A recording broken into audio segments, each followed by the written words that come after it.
Halo, selamat pagi teman-teman semua. Kita kembali lagi pada mata kuliah saya pengantar pendidikan kewarganegaraan. Oke, sebelumnya minggu kemarin kita sudah membahas kontrak perkuliahan serta referensi apa saja yang menjadi bahan kajian teman-teman semua dalam mata kuliah saya. Ya, lanjut minggu kedua ini kita akan membahas tentang pengantar pendidikan kewarganegaraan dengan bobot SKS 2 SKS ya, atau 2 kali 50 menit dalam pembelajaran kali ini. Oke, selama 100 menit saya Diana Stiti akan membersamai teman-teman semuanya untuk mata kuliah pendidikan kewarganegaraan. Ya, sebelum materi perkuliahan kita mulai ya, kita mengutip dari Tan Malaka bahwa tujuan pendidikan itu adalah untuk mempertajam kecerdasan dan memperkukuh kemauan serta memperluas perasaan. Artinya di sini teman-teman ya, dengan meningkatnya knowledge atau pengetahuan gitu ya, tapi kita harus menjadi manusia yang kaya akan empati, perasaannya lebih halus seperti itu. Oke, sebelum kita masuk ke materi ya, Ibu sajikan video karya mahasiswa ya. Pada saat itu adalah proyek kewarganegaraan. Salah satu kelompok ini Ibu ambil, mereka mengambil tema tentang hak dan kewajiban warga negara. Mari kita sama-sama menyimak video paparan Project Citizen berikut ini.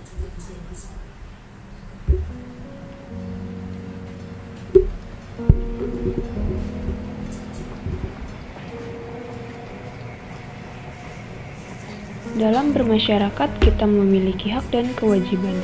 Semua orang selalu menuntut haknya masing-masing. Namun, ingatkah kita dengan kewajiban kita? Sudahkah kita melakukannya? Atau bahkan kita melanggarnya? Seperti berbicara adalah hak kita, namun tidak berisik adalah kewajiban kita.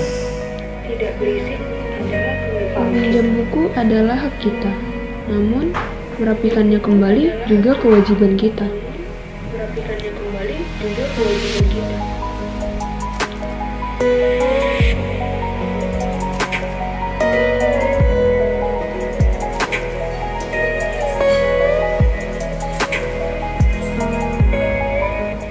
Parkir juga hak kita, namun parkir dengan rapi adalah kewajiban kita agar tidak menghalangi orang lain.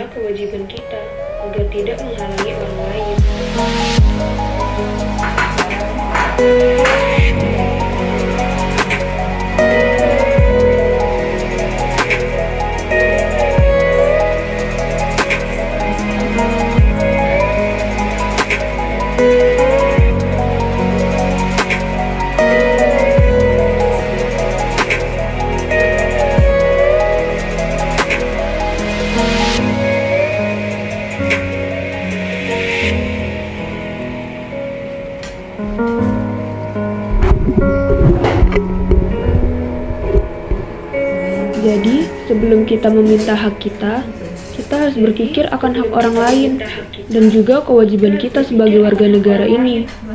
Ingat, hak kita juga dibatasi oleh hak orang lain, dan menghormati hak orang lain adalah kewajiban kita.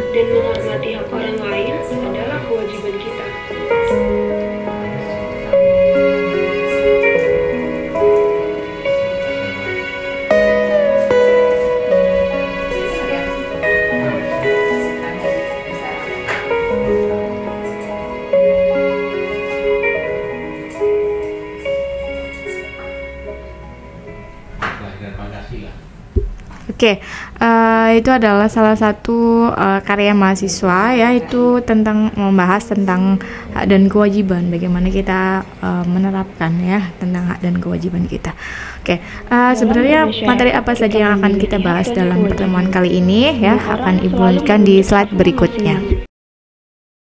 Ya, untuk sub CPMK dan tujuan dari pembelajaran kali ini, CPMK kita adalah tentang mahasiswa mampu menjelaskan pengantar pendidikan kewarganegaraan. Lalu sub CPMK dalam pertemuan kedua ini ada 3. Yang pertama adalah mahasiswa mampu menjelaskan tentang konsep pendidikan kewarganegaraan. Yang kedua adalah mahasiswa mampu menjelaskan tujuan dari pendidikan kewarganegaraan. Dan sub CPMK yang ketiga adalah mahasiswa mampu menjelaskan urgensi dari pendidikan kewarganegaraan. Oke, kita langsung saja masuk ke materi hari ini. Kita masuk pada latar belakang dari pendidikan kewarganegaraan secara historis ya. Pendidikan kewarganegaraan sebagai salah satu mata kuliah wajib umum yang dapat ditelusuri dari berbagai upaya bangsa Indonesia dalam mencapai kemerdekaan pada saat itu. Sehingga di sini diharapkan mampu menegakkan NKRI dan mencapai cita-cita serta tujuan dari negara Indonesia. Kemudian melihat sejarah perjalanan bangsa Indonesia yang mengalami pasang surut ya, mengalami kondisi dan juga tuntutan yang berbeda sesuai dengan zamannya. Kemudian ruang lingkup dari pendidikan kewarganegaraan sendiri itu ada 9 materi cakupan ya teman-teman. Ini juga sudah Ibu jelaskan pada minggu pertama ya. Yang pertama kita akan membahas tentang pengantar pendidikan kewarganegaraan atau minggu kedua ini. Kemudian ada wawasan Nusantara, ketahanan nasional, integrasi nasional, identitas nasional, hak dan kewajiban warga negara, demokrasi, konsep negara dan konstitusi, serta yang terakhir adalah hukum yang berkeadilan.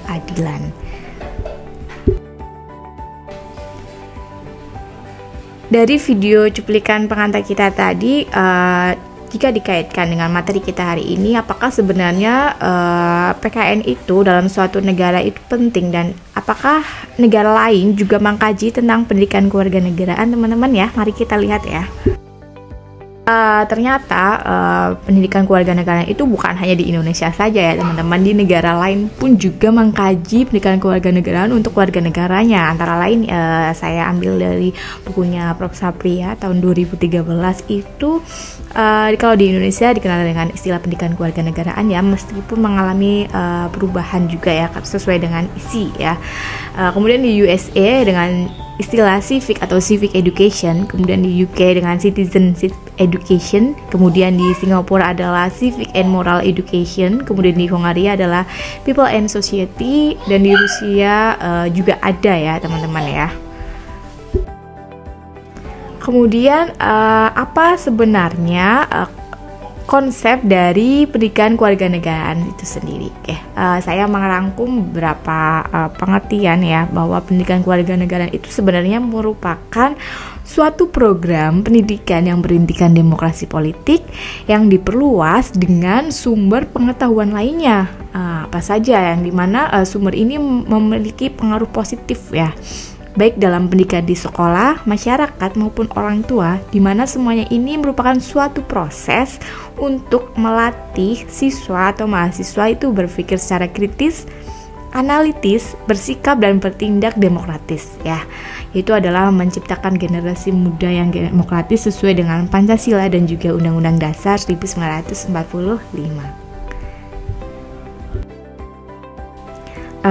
Setelah kita memahami konsep tentang pendidikan kewarganegaraan, kita masuk pada makna atau tujuan dari pendidikan kewarganegaraan itu sendiri apa teman-teman. Tujuannya adalah menjadi warga negara yang baik, terdidik dan juga cerdas ya. To be smart and good citizen ya. Nah, di sini wadah dari good citizen itu misalnya demokratis, menerapkan nilai Pancasila dalam kehidupan sehari-hari, kemudian patuh terhadap hukum, menjalankan hak dan juga kewajiban, dan yang lain sebagainya.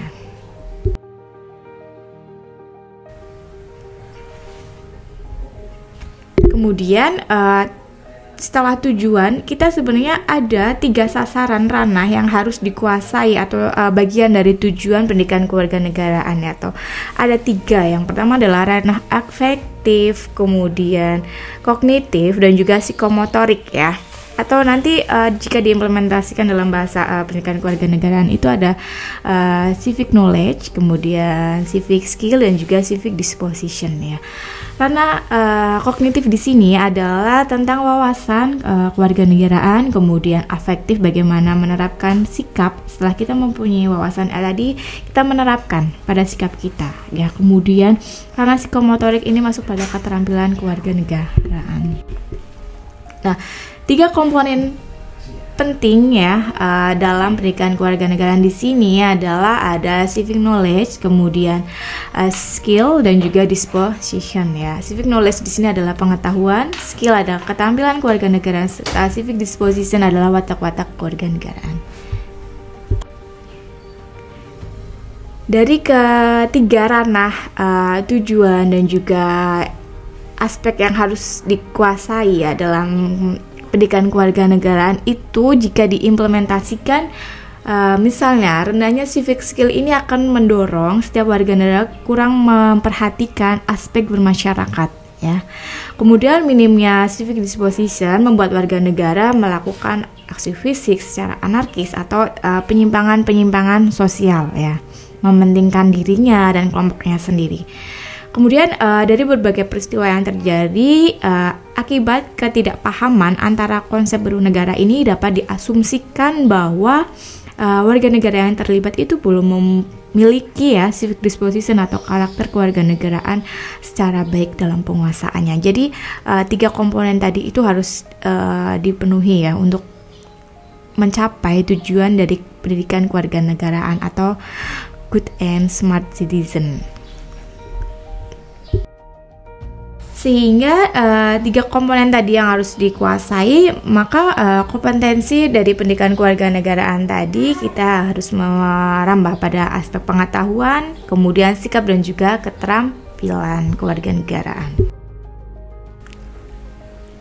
Nah, jika ketiga ranah kompetensi tadi yang harus dikuasai, civic skill, knowledge, dan juga disposition itu jika tidak secara maksimal, yang akan terjadi jika melihat kondisi masyarakat Indonesia majemuk, kemudian adanya disintegrasi etnik, kemudian struktur sosial masyarakat di mana memaknai secara luas NKRI dalam wawasan yang beragam ya, kondisi yang beragam itu akan terjadinya suatu penyimpangan-penyimpangan sosial. Oke, setelah kita mengkaji dari konsep pendidikan kewarganegaraan, tujuan dan juga dinamika serta urgensi, saya memberikan contoh analisis kasus ya. Yang pertama adalah tentang flexing dari pejabat negara, kemudian yang kedua adalah dari highlight berita seorang wanita ditemukan tewas di bawah jembatan. Nah, kondisi wanita tersebut itu sedang hamil ya. Nah, nanti kelas ini saya akan membagi untuk beberapa kelompok dan menganalisis kasus tersebut ya. Ya, melihat kasus yang terjadi, kemudian urgensi dan juga tantangan dari pendidikan kewarganegaraan, ternyata kita mempunyai beberapa tantangan. Yang pertama, di mana di era globalisasi saat ini perkembangan iptek ini membuat perilaku warga negaranya ini juga cenderung berubah. Kemudian bagaimana kita menciptakan generasi muda ya untuk memanfaatkan perubahan iptek itu untuk ke arah yang lebih bagus untuk kemajuan suatu bangsa. Ya, untuk terakhir ya, slide terakhir ya adalah tentang urgensi dari pendidikan kewarganegaraan, di mana yang pertama adalah membekali pengetahuan ya, kemudian sikap dan juga karakter, serta memahami kebinekaan, serta menjadi solusi dalam mengatasi bidang studi dalam implementasi keilmuan. Dan yang paling penting adalah menjadikan warga negara yang baik, terdidik dan juga cerdas, to be good and smart citizen. Oke, kita jumpa lagi di materi selanjutnya adalah tentang identitas nasional. Terima kasih.